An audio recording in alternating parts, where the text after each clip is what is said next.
Hey everybody, it's Penn Coop, and the Republican National Convention is coming up in a couple of weeks, and I'm still saddened that people are still in love with Mitt Romney and won't get it through their head that Mitt Romney ain't going to beat Obama. Mitt Romney has done nothing this whole election cycle. When you got a guy in Ron Paul who's actually done stuff this election cycle, plus running for president. He was a congressman in Texas, went to the White House, fought with Ben Bernanke, fought with Hillary Clinton, fought with the government to say, don't go to war in Iraq anymore. We don't need to be there. Stop spending money. Fighting with Ben Bernanke, saying, stop spending money. We need to conserve. Have you ever went to the grocery store? Do you see how inflation is raising food prices? See how gas is going up? We have to fix this. We have to do something.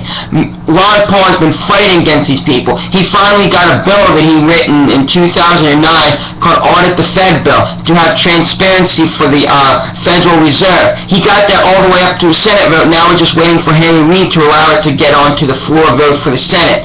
What did Mitt Romney do this election cycle? Nothing. He lied, he cheated, he scammed this whole election cycle to make himself look better. Plus, the Republican National Convention even funded Mitt Romney's campaign, which is against the Republican National Convention rules.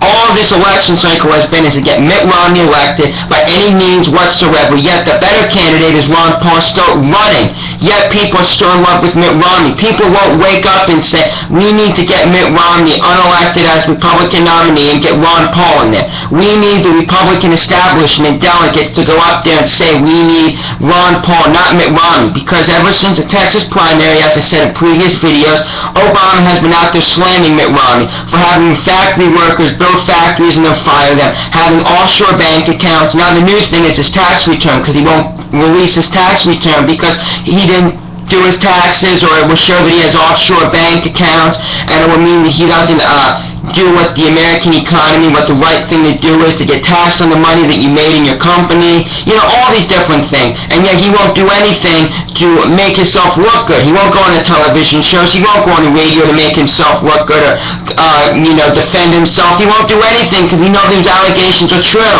And you got other people, Harry Reid, going after him. And it's like he looks bad. There's no way to make his image right now look better because it's already tainted. And the only way you can make it untainted is to show that Obama is that much worse, but I don't think Obama will look that much worse because we already know what he's done bad. There's not much more that he can do bad that we can't foresee in the future. So it's like Mitt Romney has no chance of beating Obama.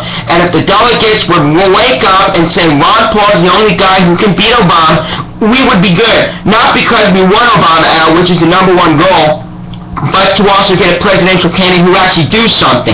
And Ron Paul proved that he would do something for the American people, save the American people, and do stuff that's beneficial, and not be like the last 3 presidents we had in Obama, George W. Bush, and Bill Clinton, who does absolutely nothing to help the economy, help the American citizens. They're just going to go in there and be like the same status quo where they do basically nothing and look like shit, and then you get pissed off because you voted for this guy. I don't know why the Americans don't wake up and say, hey, let's fight to get these delegates to vote for Ron Paul. Let's get a good president in there. Why don't people want to do something like that? They're just satisfied that, oh, we got Mitt Romney the nomination, or they're unhappy with that. Why do people always settle for this guy who they think is this great guy? Why? Why do people go for these guys? Why can't you just look at the presidential candidates that are there and say, these should be the guys who we should be voting for? Guys like Ron Paul, guys like Newt Gingrich. Yeah, I don't like Newt Gingrich, but he's better than Mitt Romney and Rick Santorum. Why can't we vote for someone like that? Oh, because he's too good. It's too good to be true.